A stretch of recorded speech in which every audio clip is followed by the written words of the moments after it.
Imagine you're 50 feet underwater. It's quiet, it's dark, and then, without any warning, something slams into you from behind with the force of a freight train, and everything goes completely black.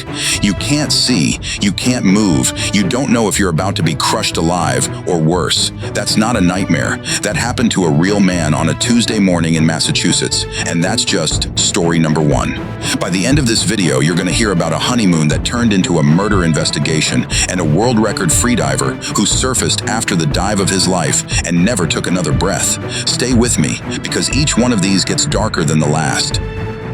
Before we dive in, no pun intended, just a quick heads up. If you have thalassophobia, that's the fear of deep, dark bodies of water. This video is probably going to mess with you a little. For everyone else, just know that what you're about to hear is completely real, completely documented, and in my opinion, proof that humans have absolutely no business being in the open ocean. Everything out there is better built for it than we are. All right, let's get into it. Here's something most people don't know. Lobsters are actually caught by hand. Not all of them, obviously. A lot of commercial lobster fishing is done with traps, what people call lobster pots, or with trawling nets dragged along the ocean floor. But certain species of lobster, like slipper lobsters, are different. They hide deep inside the crevices of caves and coral reefs, in places a trap can't reach. So the only way to catch them is to physically go down there and grab them. That means a scuba diver literally straps on a tank, descends to the ocean floor, and walks around underwater looking for lobsters to catch with a hand net. It sounds insane, but it's a real job, and it's exactly what Michael Packard had been doing for years. On June 11, 2021, Michael Packard, a 56-year-old lobster diver from Wellfleet, Massachusetts, was working off the coast of Provincetown, about 45 miles out on Cape Cod. His first dive of the morning had gone badly. He came back up with almost nothing, which is a rough start when your livelihood depends on what you pull out of that water. So around 8 o'clock in the morning, he went back down. He descended to about 45 feet, roughly 15 meters. Visibility was decent. Conditions were normal, just another dive, and then something hit him. No warning, no sound, just a massive sudden force slamming into him from behind, and then total darkness. Michael's first thought, in that fraction of a second, was shark. Great white, because what else could hit a grown man that hard and that fast? But then he started feeling around, and something didn't add up. It was soft. Everything around him was soft. Warm, wet, muscular tissue pressing in on him from every direction. That's when it clicked. He was inside a mouth. A humpback whale had come up from below, mouth wide open, and scooped him up off the ocean floor like he was a school of fish. And now it was trying to figure out what exactly it had just eaten. Michael still had his full scuba gear on. He was conscious. He was awake. He was inside the mouth of a 50-foot, 36-ton animal, and he had absolutely no way out. Now here's the part that'll keep you up at night. Michael said the waiting was the worst part. Not the initial hit, the waiting, because he had no idea what the whale was going to do next.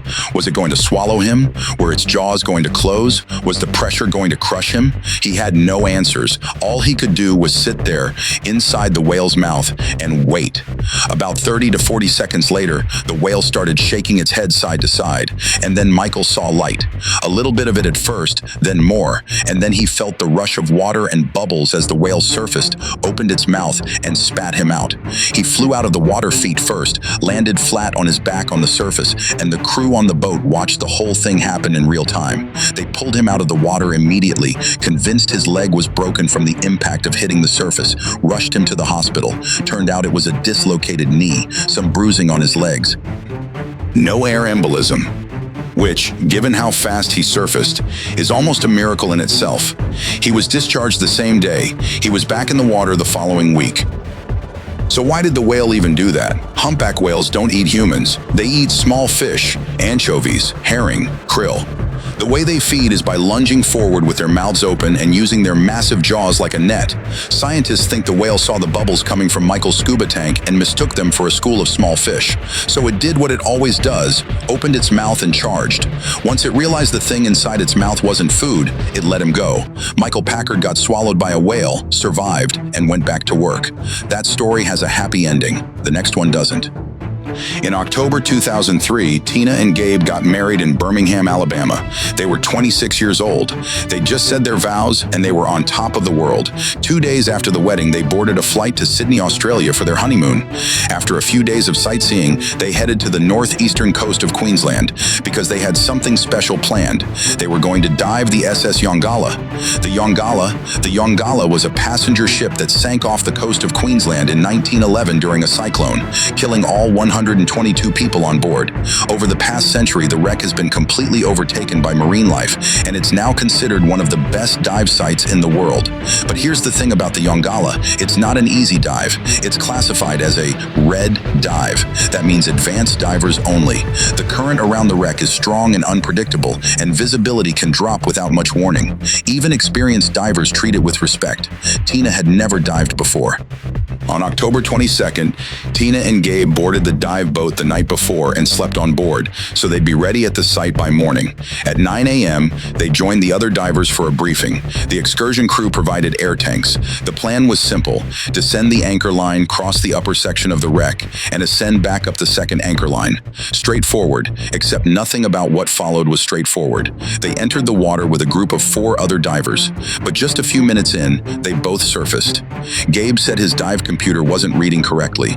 He pulled the battery out, reset it, and once it was working again, the 2 of them went back in. That was the last time anyone saw Tina Bamford alive. What happened underwater minutes later, Gabe surfaced alone and called for help. A crew member jumped in immediately and found Tina lying motionless on the ocean floor. They brought her up. They tried to resuscitate her for 45 minutes. It didn't work. Tina Watson, married for 9 days, was dead. The investigation, here's where it gets complicated.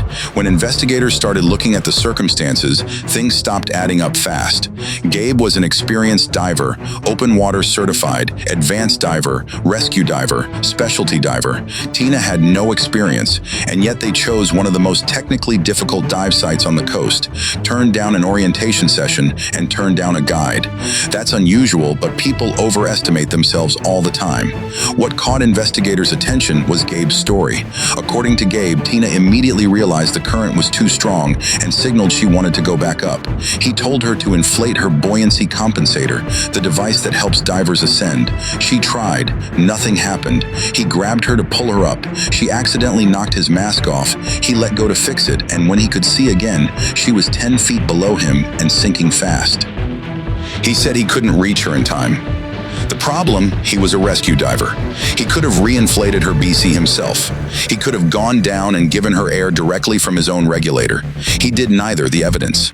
Here's what investigators found when they examined Tina's equipment. Her regulator was still in her mouth.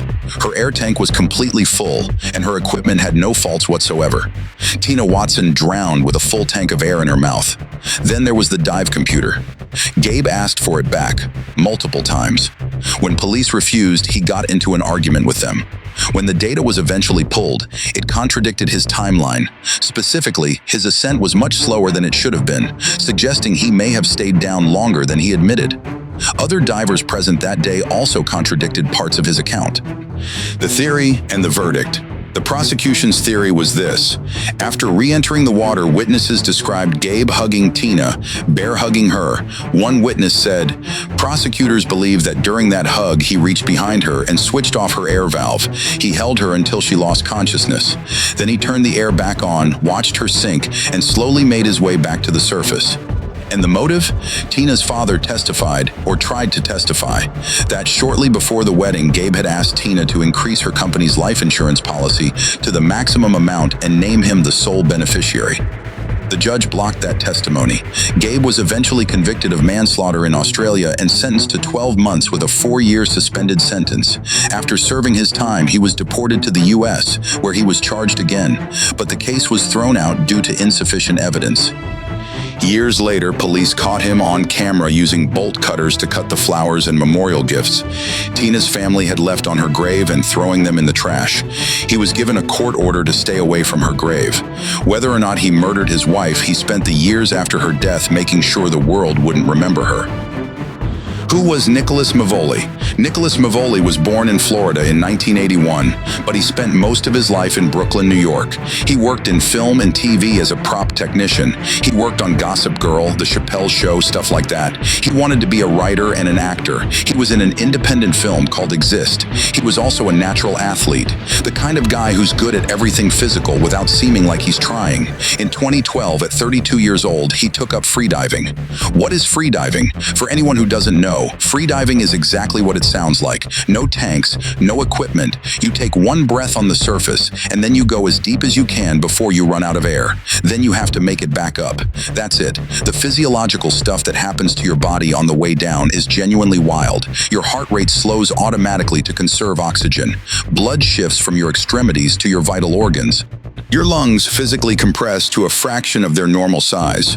Elite freedivers can hold their breath for 3, 4, 5 minutes while actively swimming, expending energy.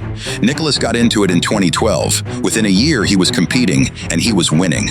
A rising star, he won the Deja Blue competition in the Cayman Islands in 2012, won it again in 2013, took third at the Caribbean Cup, then bronze at the World Championships in Greece, and then he became the first American to break 100 meters, 328 feet, in the constant weight with fins category. In just 2 years, he'd gone from a complete beginner to one of the top freedivers in the country. By November 2013, he was headed to the Bahamas to compete in vertical blue, which is basically the Wimbledon of freediving.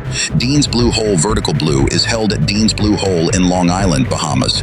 It's a marine sinkhole. The entrance starts relatively narrow, then opens up to almost 100 meters wide as it drops. It goes straight down 200 meters, that's 656 feet of darkness directly beneath you. It is the deepest known ocean sinkhole on Earth. 34 athletes from 16 countries were competing that year across 3 disciplines. The one you need to know for this story is called constant weight without fins, CWT no fins. Same concept as regular freediving, but you can't use fins to help you swim down. You use only your arms and legs. It is by every measure the hardest of the 3 disciplines. The competition on Friday of the competition, Nicholas attempted a national record in free immersion, 96 meters. He didn't make it cleanly. He had to be helped to the surface, and when he came up, blood was dripping from his mouth. He was furious. Doctors checked him out.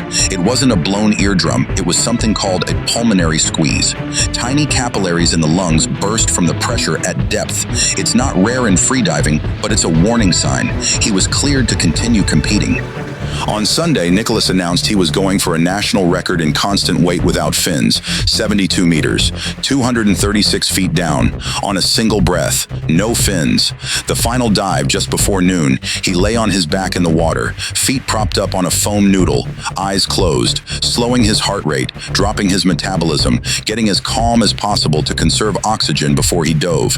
At 12:25 p.m., he took a massive breath in, sipped in as much additional air as he physically could to pack his lungs to maximum capacity, and he put his head underwater. The crowd on the surface watched his progress get called out over the announcer system. 15 meters, 30, 45, 60. At 68 meters, just 4 meters from the record, he stopped. He hesitated. It looked like he was going to come back up, and then he changed his mind and kept going down. Every experienced freediver watching knew exactly what that meant. A hesitation at depth burns oxygen. It adds time. The ascent was already going to be brutal. Now it would be nearly impossible. What happened next, 3 minutes and 38 seconds after he went under, Nicholas Mavoli broke the surface. He ripped his goggles off, made the hand signal that meant, "I'm okay," opened his mouth to say the words, and then the words came out wrong, garbled, like something was in the way, and then he tipped backward into the water and lost consciousness. 5 rescue divers pulled him out immediately. The physician on site took one look at him and knew something was seriously wrong with his lungs. When they rolled him onto his side, blood poured out of his mouth onto the dock. His pulse was faint. Within 15 minutes, it was gone. They cut off his wetsuit, began CPR, gave him 3 shots of adrenaline over the next hour. He was rushed to a nearby hospital on a stretcher. At 1:44 p.m., Nicholas Mavoli was pronounced dead. The official cause of death was severe pulmonary edema, fluid in the lungs. Here's what that means in plain English. At extreme depth, the pressure causes blood and fluid to shift toward your vital organs. In the lungs, that fluid can leak through the capillary walls and into the air spaces, the parts that are supposed to be filled with oxygen. If enough fluid builds up, your lungs stop working. You suffocate from the inside. Nicholas had already had a pulmonary squeeze 2 days earlier. His lungs were compromised, and then he went deeper, hesitated at 68 meters, burned extra oxygen he didn't have, and made it back to the surface with nothing left. He was 32 years old. Nicholas Mavoli was the first athlete to die in competition in the 21-year history of vertical blue. 3 dives, 3 wildly different outcomes. A lobster diver who got swallowed by a whale and walked away with a dislocated knee. A newlywed woman who drowned with a full tank of air, and a husband whose story never quite held together. And a world-class athlete who pushed 4 meters too far on a single breath. The ocean doesn't care how experienced you are. It doesn't care how prepared you are. And as every story in this video proves, it doesn't care what you had planned. If you watched this whole thing, thank you, seriously. If you want more videos like this, I've got plenty more on the channel, and a like goes a long way with the algorithm. See you in the next one.